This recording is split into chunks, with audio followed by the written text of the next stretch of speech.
is only the beginning.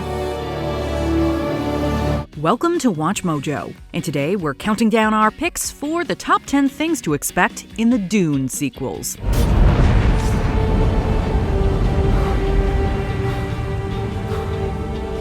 For this list, we're looking at the most exciting elements to look forward to in Denis Villeneuve's Dune films.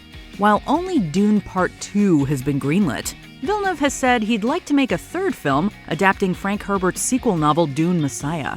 Since we'll be touching on key plot details from both books, and a few from Children of Dune to boot, this is a big spoiler alert. What are you most excited about seeing in the next Dune films? Share with us in the comments. Number 10. Padishah Emperor Shaddam IV. We must arrange to send Duke Leto a token of our love. He must continue to think of us fondly. Baron Vladimir Harkonnen might have been the most repugnant villain in Dune Part 1, with his creepy spider pet and callous disregard for human life. Squeeze, Rabbit. Squeeze hard. Yes, Uncle. And the vermin. Kill them all. But it was Emperor Shaddam IV of House Carino who masterminded the fall of House Atreides, using the Baron as his tool. Fearing Duke Leto's popularity, Shaddam sent House Atreides to Arrakis, where they were all but wiped out by House Harkonnen and Shaddam's own Sardaukar soldiers.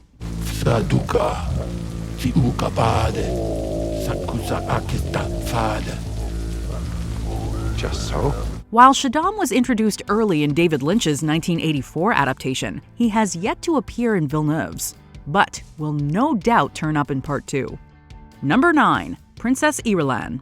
Speaking of House Carino, Shaddam's eldest daughter Irulan has also yet to show her face in Villeneuve's saga. In the first book, excerpts from her writings serve as epigraphs, and she appears in person in the final chapter. Know then that it is the year 10,191. The known universe is ruled by the Padishah Emperor Shaddam IV, my father. With this role in mind, David Lynch employed her as opening narrator in his 1984 film. Irulan has a much more expanded role in subsequent novels, as she serves as a pathway for House Atreides to legitimize its power. While she's mostly used as a political pawn, she does have some schemes of her own. I've been cruel to you, Irulan. I don't want your pity. I'm offering none. Simply telling you the truth. Trained by the Bene Gesserit, she is a fascinating character who deserves to be explored in depth. Number 8. Paul's children. Paul and Chani have 3 children over the course of Dune and Dune Messiah. However, it's their twins, Leto Atreides II and Ghanima Atreides, who play the most pivotal role in the series. Beautiful. Simply beautiful. If Villeneuve gets to make his 3 films, we'll have the chance to meet them on the big screen. However, the twins only really come into their own after Dune Messiah, from the novel Children of Dune onward. We must find the golden path. It's a dangerous path. It's the only way out of the trap. He saw it at the end. In that book, Leto begins a radical transformation that sees its fruition in God Emperor of Dune.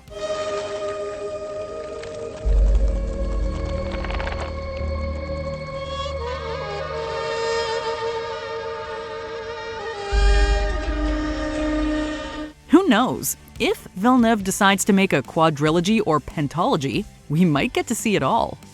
Number 7. Schemes and Rebellion. Our plan bears fruit. But it will take time. Yes. It will take time. Villeneuve's first film gave us a good glimpse into the complex political world of the Duneverse. We learned about the Great Houses and the Bene Gesserit, a matriarchal order that seeks to guide the course of human history. I hold at your neck the Gom Jabbar. A poisoned needle. Instant death. The test is simple. Remove your hand from the box, and you die. There were also brief references to the Spacing Guild, the organization that monopolizes interstellar travel. For the Imperium, spice is used by the navigators of the Spacing Guild to find safe paths between the stars. Without spice, interstellar travel is impossible. However, we have yet to see the Guild's spice-guzzling guild navigators, mutated humanoids who can fold space. Also still to come are the Bene Tlilax, an isolationist society of genetic engineers who have a prominent place in Dune Messiah. Whatever the need, we have the breed.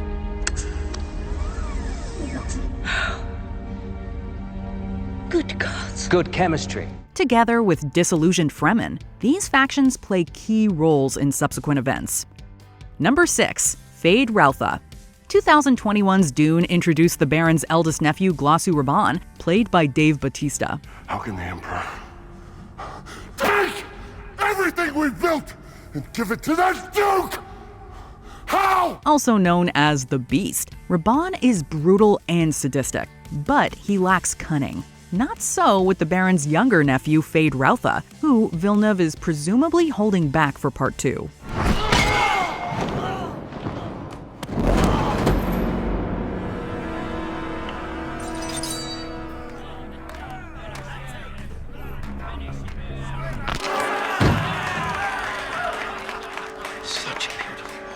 About the same age as Paul, and also the product of the Bene Gesserit's breeding program, Fade is a perfect nemesis for the Atreides heir. The Bene Gesserit master plan was to have Lady Jessica bear a daughter and marry that daughter to Fade in the hope that their son would be the Kwisatz Haderach. Fade was played by Sting in a memorable performance in Lynch's Dune. Fade.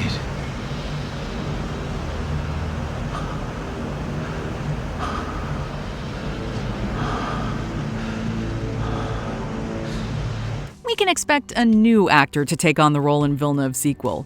Number 5. The return of a familiar face. Paul's loyal friend and mentor Duncan Idaho went out in a blaze of glory in Villeneuve's first Dune film.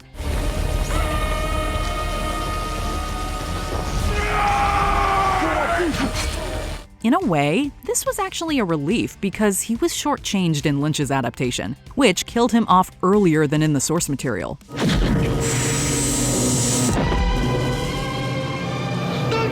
However, that doesn't mean that you should count Jason Momoa out of the series just yet. In Dune Messiah, the aforementioned Bene Tlilax manufactures a duplicate or Gola of Duncan as a gift for Paul.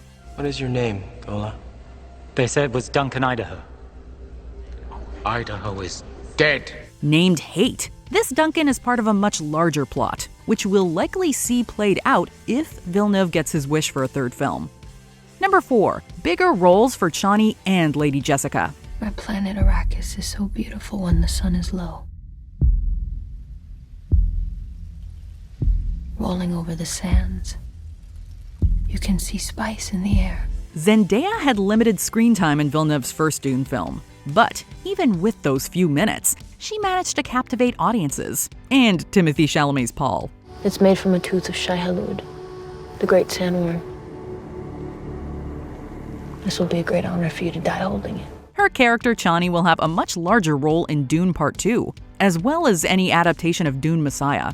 Paul's mother Jessica will also have much more to do, as the Atreides survivors join the Fremen and her powers increase considerably. We'd be remiss not to mention Paul's sister Alia here too. Some things, though, are crystal clear. I can feel it.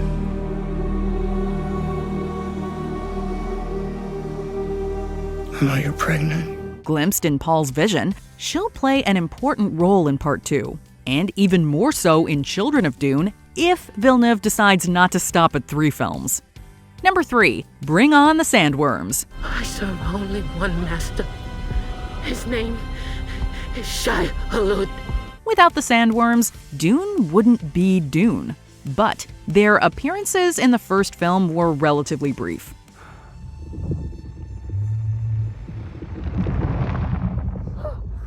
However, the final scene made it clear that we'll be seeing a lot more of them in the sequel. The sandworms are integral to Arrakis' ecology, and to what Duke Leto and Paul call desert power. We got an exciting sneak peek of what this means when Paul spied a Fremen riding on the back of a worm. Desert power.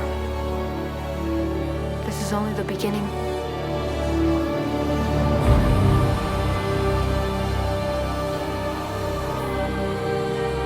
The sandworms are set to play a huge role in Part 2, and will be important in both Paul's growth and the final showdown with the Harkonnen. Number 2. Bigger battles.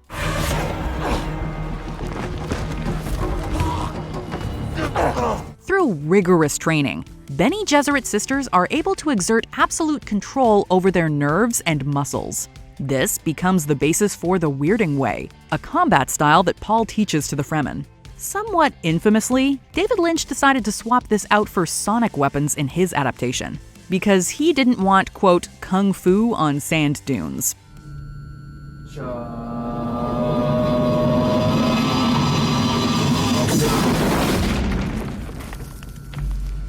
But Paul's vision in 2021's Dune suggests that we'll be getting plenty of hand-to-hand fight scenes in Part 2.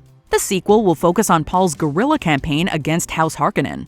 If Dune Messiah is adapted too, we may get flashbacks to even bigger battles as interplanetary war engulfs the universe.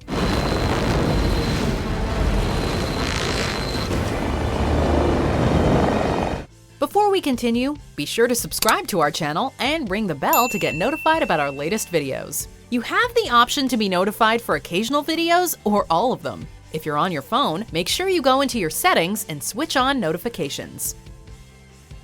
Number 1. Paul Muad'Dib.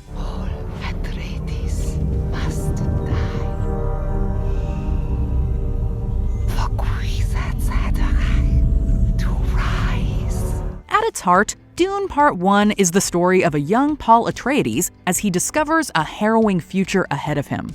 Part 2 will focus on his rise as Paul Muad'Dib, the name he adopts after joining the Fremen. This journey will see him become a strong leader and fierce fighter. But he'll also grapple with his role as the Kwisatz Haderach, a prescient being who must decide the fate of humanity. Get off me! You did this to me! You Bene Gesserit made me a freak! In the future that Frank Herbert imagined, only a holy war that kills billions of people can save humanity from stagnation and extinction. The way Paul grapples with this horrible idea forms the backbone of the first few books. I see a holy war spreading across the universe like unquenchable fire. A warrior religion that waves the Atreides banner in my father's name. If Villeneuve gets his trilogy, we will see a large part of that arc. Do you agree with our picks? Check out this other recent clip from WatchMojo, and be sure to subscribe and ring the bell to be notified about our latest videos.